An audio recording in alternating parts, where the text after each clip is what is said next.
Ni taarifa za kuwatua nyoyo ambazo zinagonga vyombo vya habari leo ikiwa ni tarehe 14 mwezi Januari mwaka 2024 baada ya kupokea taarifa za kifo cha ambaye ni mkurugenzi na mmiliki wa shule ya Nibs College ambaye ni mama anapendwa na kutambulikana na wengi katika nchi ya Kenya kwa ajili ya mchango wake mkubwa katika sekta ya elimu. Jina lake ni Liz Wanyoike. Taarifa hizi ambazo zinatufikia kwa sasa ni kwamba Liz Wanyoike ambaye ndiye mmiliki wa Nibs College pamoja na Liz Wanyoike Preparatory School ambayo ipo katika sehemu ya kaunti ya Kiambu katika eneo la Ruiru, sehemu ya Kimbo, amepata kuiaga dunia. Taarifa ambazo nimezipokea dakika chache ambazo zimepita ni kupitia ukurasa wa kijamii kutokea kwa Muthoni wa Kerumba aka Baby Top ambaye ni mwanahabari na mtangazaji kutokea katika redio ya Kameme FM na anafanya kazi chini ya kampuni ya Media Max inayomilikiwa na The Kenyatta Family. Liz Wanyoike amekuwa na mchango mkubwa sana katika ekonomi ya Jamhuri ya Kenya na moja kati ya wanawake matajiri sana nchini Kenya.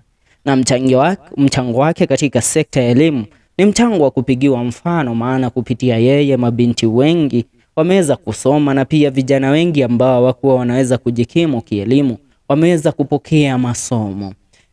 Nimeona amepost akisema hivi Muthoni wa Kerumba.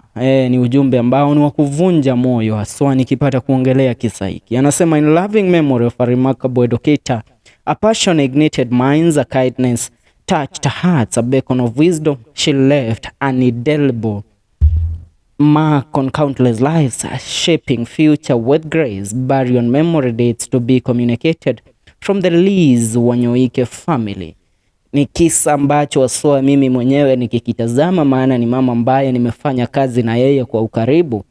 I can't fathom, I mean, ni ngumu sana kukubaliana na taarifa hizi, maana Liz ambaye tunamjua, mama yetu Liz Wanyoike, ni mtu ambaye alikuwa buheri wa afya kabisa, alikuwa mzima na hakuonyesha kwamba kuna matatizo yoyote alikuwa nayo ya kiafya wala kimwili. Na taarifa hizi zinatufikia wakati huu.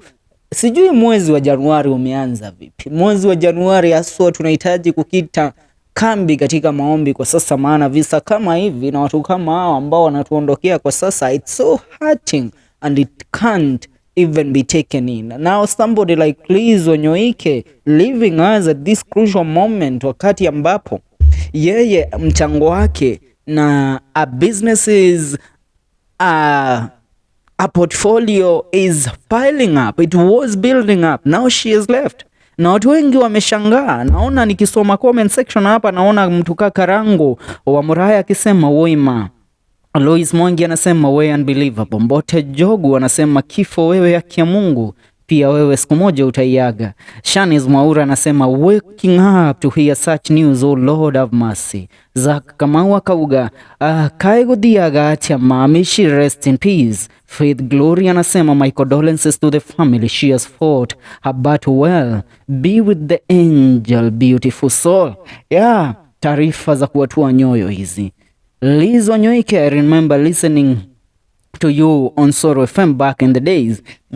Mama wetu ameondoka. Tunaomba Mwenyezi Mungu hamweke mahala pema peponi. Allah subhanahu wa ta'ala hailaze roho yake mahala pema pasipo na bugda. Ama tuseme wahina hilahi wahina lilahi rajiun. May she rest in eternal peace.